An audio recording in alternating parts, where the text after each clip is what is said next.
Central BJP ಭರ್ಜರಿ ಸರ್ಜರಿಯನ್ನ ಮಾಡ್ತಾ ಇದೆ. ಉತ್ತರ ಪ್ರದೇಶ ಗುಜರಾತ್ ಎಲೆಕ್ಷನ್ ಮೇಲೆ ಕಣ್ಣನ್ನ ಇಟ್ಟಿರುವಂತಹ ಬಿಜೆಪಿ ಮೇಜರ್ ಸರ್ಜರಿಗೆ ಮುಂದಾಗ್ತಾ ಇದೆ. 2029 ಲೋಕಸಭಾ ಚುನಾವಣೆಗೂ ಇದೇ ಟೀಮ್ ಮುಂದುವರಿಯುತ್ತಾ ಅನ್ನುವಂತಹ ಪ್ರಶ್ನೆ ಇಲ್ಲಿಗ ಕಾಡ್ತಾ ಇರುವಂತದ್ದು. ರಾಷ್ಟ್ರೀಯ ಅಧ್ಯಕ್ಷ ನಿತಿನ್ ನಬೀನ್ಗೆ ಭಾರಿ ಜವಾಬ್ದಾರಿಗಳನ್ನು ನೀಡ್ತಾ ಇದ್ದಾರೆ ಹೊಸ ಟೀಮ್. ಸೆಂಟ್ರಲ್ ಬಿಜೆಪಿಗೆ ಭರ್ಜರಿ ಸರ್ಜರಿಯನ್ನು ಮಾಡಲಾಗ್ತಾ ಇದೆ. ಉತ್ತರ ಪ್ರದೇಶ ಗುಜರಾತ್ ಎಲೆಕ್ಷನ್ ಮೇಲೆ ಕಣ್ಣಿಡಲಾಗ್ತಾ ಇದೆ.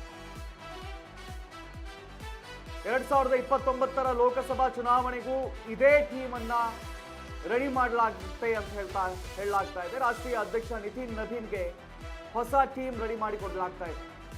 ಕೇಂದ್ರ ಬಿಜೆಪಿ ಟೀಮ್ನಲ್ಲಿ ಕರ್ನಾಟಕದ ಇಬ್ಬರಿಗೆ ಸ್ಥಾನ ಸಿಗಲಿದೆ ಅನ್ನುವಂತಹ ಮಾಹಿತಿ ಕೂಡ ಲಭ್ಯವಾಗ್ತಾ ಇದೆ. ಸಂಘಟನಾ ಪ್ರಧಾನ ಕಾರ್ಯದರ್ಶಿಯಾಗಿ BL ಸಂತೋಷ್ ಸಂಘಟನಾ ಪ್ರಧಾನ ಕಾರ್ಯದರ್ಶಿಯಾಗಿ BL ಸಂತೋಷ್ ಅವರು ಗುರುತಿಸಿಕೊಳ್ತಾರೆ. ಕರ್ನಾಟಕದ BL ಸಂತೋಷ್.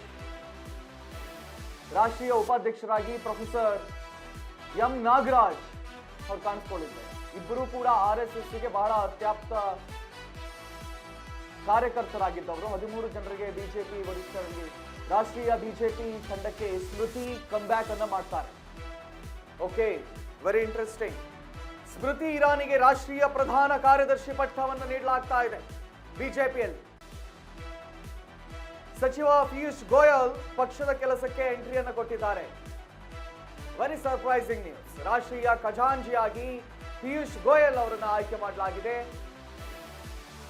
ಸ್ಮೃತಿ ಇರಾನಿ ಕೂಡ ಕಮ್ಬ್ಯಾಕ್ ಮಾಡ್ತಾ ಇದ್ದಾರೆ. ರಾಜಸ್ಥಾನ ಮಾಜಿ ಸಿಎಂ ವಸುಂಧರಾ ರಾಜೆ ವಾಪಸ್ ಆಗ್ತಾ ಇದ್ದಾರೆ.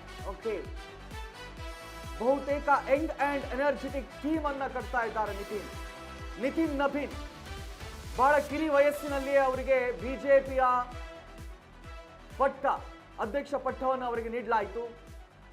ಸೊ ನಿತಿನ್ ನಬೀನ್ ಇದೀಗ ಬಹಳ ಮೇಜರ್ ಸರ್ಜರಿಗಳನ್ನ ಮಾಡ್ತಾ ಇದ್ದಾರೆ. ಸ್ಮೃತಿ ಇರಾನಿ, ಈ ಹಿಂದೆ ಅಬ್ಬರಿಸಿ ಬೊಬ್ಬಿರಿದಿದ್ದಂತಹ ಸ್ಮೃತಿ ಇರಾನಿ ಸೈಡ್ ಲೈನ್ ಏನಾಗಿದ್ರು ಅವರನ್ನ ಮರಳಿ ಹೊಸ ಟೀಮಿಗೆ ಕರೆತರಲಾಗ್ತಾ ಇದೆ. ಇವನ್ ಪಿಯೂಷ್ ಗೋಯಲ್ ಅವರನ್ನ ಕೂಡ ಕರೆತರಲಾಗ್ತಾ ಇದೆ. ಇದೆಲ್ಲದಕ್ಕಿಂತಲೂ ನನಗೆ ಬಹಳ ಶಾಕಿಂಗ್ ಅನಿಸ್ತಾ ಇರುವಂತಹ ಹೆಸರು ವಸುಂಧರಾ ರಾಜೆ. ವಸುಂಧರಾ ರಾಜೆ ಬಹಳ ಪ್ರಭಾವಿ ರಾಜಕಾರಣಿ ಗುರುತಿಸಿಕೊಂಡವರು, ರಾಜಕಾರಣಿ. ಅವರನ್ನ ಕೂಡ ಸೈಡ್ ಲೈನ್ ಮಾಡಲಾಗಿತ್ತು. ಅವರನ್ನು ಕೂಡ ಕರ್ಕೊಂಡು ಬರ್ತಾ ಇದ್ದಾರೆ. ಕರ್ನಾಟಕದ BL ಸಂತೋಷ್ ಅವರನ್ನು. BL ಸಂತೋಷ್ RSSನ ಕಟ್ಟಾಳುವಾಗಿ ಗುರುತಿಸಿಕೊಂಡವರು. ಅದರ ಜೊತೆಯಲ್ಲಿಯೇ ಬಿಜೆಪಿಯ ಸಂಘಟನೆಯನ್ನ ಕಟ್ಟುವಲ್ಲಿ ಬಹಳ ಪ್ರಮುಖ ಪಾತ್ರವನ್ನು ವಹಿಸಿದವರು. ಇವನ್ ಯಡಿಯೂರಪ್ಪರವರನ್ನೇ ಎದುರು ಹಾಕೊಂಡು ಮಾತಾಡುವಂತ ಧೈರ್ಯವನ್ನು ತೋರಿದವರು BL ಸಂತೋಷ್ ಅವರು. ಅಂತಹ BL ಸಂತೋಷ್ ಅವರಿಗೆ ಕೇಂದ್ರದಲ್ಲಿ ಸ್ಥಾನಮಾನವನ್ನು ನೀಡಲಾಗ್ತಾ ಇದೆ. ಪ್ರೊಫೆಸರ್ ಎಂ ನಾಗರಾಜ್ ಅವರಿಗೂ ಕೂಡ ಸ್ಥಾನಮಾನವನ್ನು ನೀಡಲಾಗ್ತಾ ಇದೆ.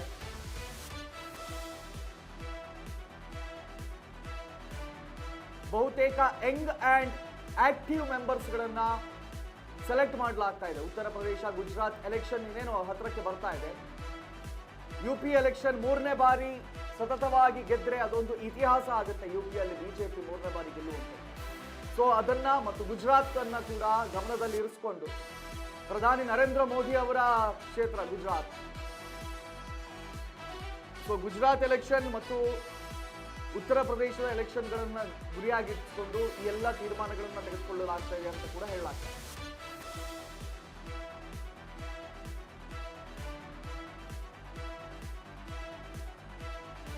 ಸೊ ಹೊಸ ಪಟ್ಟಿಯನ್ನು ತೋರಿಸ್ತಾ ಇದ್ದೀವಿ ನೋಡಿ. ಶ್ರೀಮತಿ ವಸುಂಧರಾ ರಾಜೆ, ಶ್ರೀರಾಮ್ ಮಾಧವ್,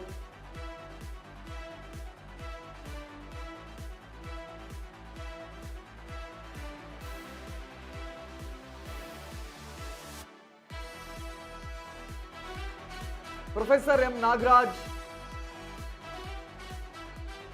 ಮತ್ತು BL ಸಂತೋಷ್ ಕರ್ನಾಟಕದಿಂದ ಆಯ್ಕೆ ಆಗಿರುವಂಥದ್ದು.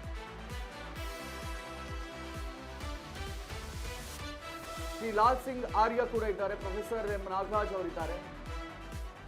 ಸೊ ಬಹುತೇಕ ಯಂಗ್ ಅಂಡ್ ಎನರ್ಜೆಟಿಕ್ ಕಮಿಟಿಯನ್ನ ರಚನೆ ಮಾಡೋಕೆ ಪ್ರಯತ್ನ ಪಡ್ತಾ ಇದ್ದಾರೆ. 2029 ಲೋಕಸಭಾ ಚುನಾವಣೆಗೂ ಕೂಡ ಇದೇ ಟೀಮ್ ಮುಂದುವರಿಯುತ್ತೆ ಅಂತ ಹೇಳಲಾಗ್ತಾ ಇದೆ. ನೋಡಿ, ಸ್ಮೃತಿ ಇರಾನಿ ಇದ್ದಾಗ ಒಂದು ಬಿಜೆಪಿಯ ಪರವಾಗಿ ಅನೇಕ ಕೆಲಸಗಳನ್ನ ಮಾಡಿದ್ರು. ಒಂದಿಷ್ಟು ಕಾಂಟ್ರವರ್ಸಿಗೆ ಕೂಡ ಸಿಲುಕಿದ್ರು. ಗೋವಾದಲ್ಲಿ ಅವರದ್ದು ಹೋಟೆಲ್ ಇದೆ, ಅದರಲ್ಲೇನೋ ಬೀಫ್ ಮಾರಾಟ ಮಾಡಲಾಗುತ್ತೆ ಹಾಗೆ ಹೀಗೆ ಅಂತೆಲ್ಲ ಹೇಳಿ ಅದಾದ ನಂತರ ಅವರನ್ನ ಸಚಿವ ಸಂಪುಟದಿಂದ ತೆಗೆಯಲಾಯಿತು. ಇದೀಗ ಮತ್ತೆ ಸ್ಮೃತಿ ಇರಾನಿ ಅವರನ್ನ ಕರೆತರಲಾಗ್ತಾ ಇದೆ.